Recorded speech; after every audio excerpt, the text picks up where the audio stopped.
اور ایک صحابی ہیں ابو دجانہ. کون ابو دجانہ؟ السابقون الاولون من المہاجرین والانصار، اس میں پہلی صف کے صحابہ. کون ابو دجانہ؟ جب آپ حج پر گئے تو اپنی جگہ مدینے کا امیر ابو دجانہ کو بنایا. ابو دجانہ حج میں شریک نہیں ہوئے کہ آپ نے اپنی جگہ ان کو اپنا نائب بنا کے وہاں کھڑا فرمایا ابو دجانہ میری جگہ پر مدینے کا امیر ہے. یہ وہ ابو دجانہ ہیں. کون ابو دجانہ؟ جو جنگ بدر سے لے کر آخری حج تک ہر سفر میں شریک ہیں، ہر سفر میں شریک ہیں. ان کی ایک بات میں بتانا چاہتا ہوں، پہلے تھوڑی سی ان کی ہسٹری بتانا چاہتا ہوں. کون ابو دجانہ؟ احد کی جنگ میں آپ نے تلوار اٹھائی، کہ اس تلوار کو کون لے گا؟ کئی صحابہ کھڑے ہو گئے. آپ نے کہا اس تلوار کا حق کون ادا کرے گا؟ سارے بیٹھ گئے. 3 آدمی کھڑے رہے، ایک زبیر بن عوام، ایک عمر بن خطاب، ایک ابو دجانہ. ان کا نام ہے سماک بن خرشنہ. سماک بن خرشنہ ان کا نام ابو دجانہ سے مشہور ہے. تو آپ نے تلوار نہ عمر کو دی، نہ زبیر کو دی، ابو دجانہ کو دی تھی.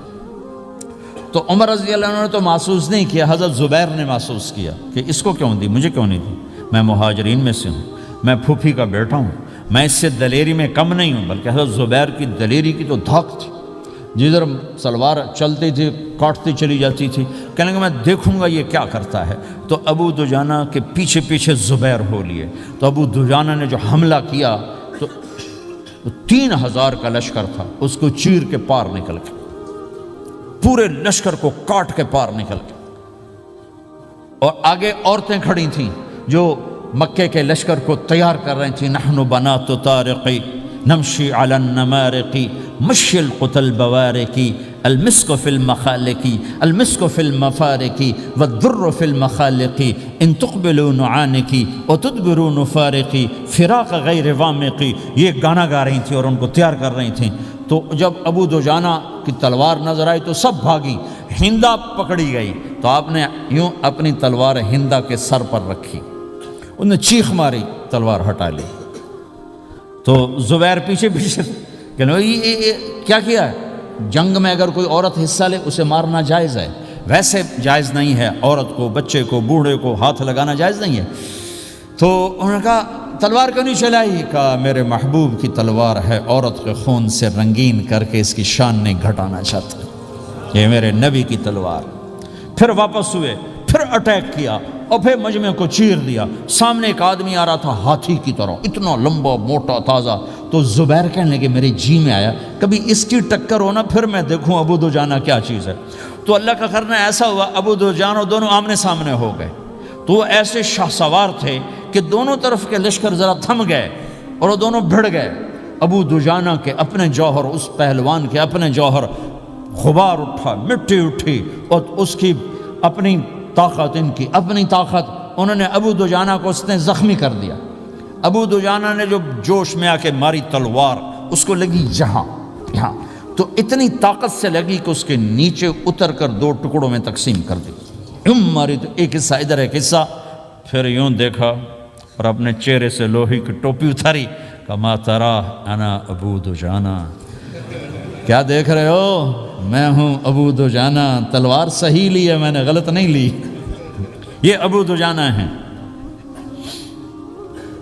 اور جب شکست ہو گئی احد کی جنگ میں، اور پھر 10-12 آدمی نے آپ کو گھیرے میں لیا ہوا تھا. ان میں ایک ابو بکر تھے، عمر تھے، علی تھے، طلحہ تھے، زبیر تھے، سعد بن ابی وقاص تھے، اور سہل بن حنیف تھے، عبادہ قتادہ بن نعمان تھے، اور ابو دجانہ تھے رضی اللہ تعالی عنہم. ان میں سے ایک ابو دجانہ بھی تھے. اور یمامہ کی جنگ میں ابو دجانہ شہید ہوئے. یمامہ کی جنگ میں شہید ہوئے. یہ ابو دجانہ کی تھوڑی سی سیرت آپ کے سامنے آئی ہے. اس کے بعد اب آپ ان کے قول کو سنو تاکہ اس کا وزن آپ کے سامنے آئے. یہ بدر کے شریک ہیں. اللہ کے نبی نے کہا بدر کا صحابی جو مرضی کرے بخشا گیا. یہ صلح حدیبیہ کے شریک ہیں. اللہ نے قرآن میں کہا لقد رضی اللہ، میں ان سے راضی ہو گیا. یہ صحابی ہیں. اللہ نے کہا کلا وعد اللہ الحسنى، اے میرا نبی تیرے ہر صحابی کے لیے جنت کا وعدہ ہے. اور اب یہ کیا کہتے ہیں؟ یہ کیا کہتے ہیں لوگو؟ ان ارجع عملی عند، لوگو میرے پاس ابو دجانہ میرے پاس بخشش کا سب سے بڑا عمل جانتے ہو کیا ہے؟ بدر نہیں، احد نہیں، حدیبیہ نہیں، خندق نہیں، خیبر نہیں، فتح مکہ نہیں، آخری حج نہیں. کیا ہے؟ کیا ہے؟ لوگو ان ارجع عملی عندی، میرے پاس آخرت میں بخشش کا سب سے بڑا عمل بس ایک ہے کہ ما آذیت احدا بلسانی، میں نے اپنی زبان سے کبھی کسی کو دکھ نہیں پہنچایا. ولا اجد فی قلبی غلا لاحد، اور میرے دل میں کسی کے لیے بغض کوئی نہیں ہے، بس یہ میری بخشش کا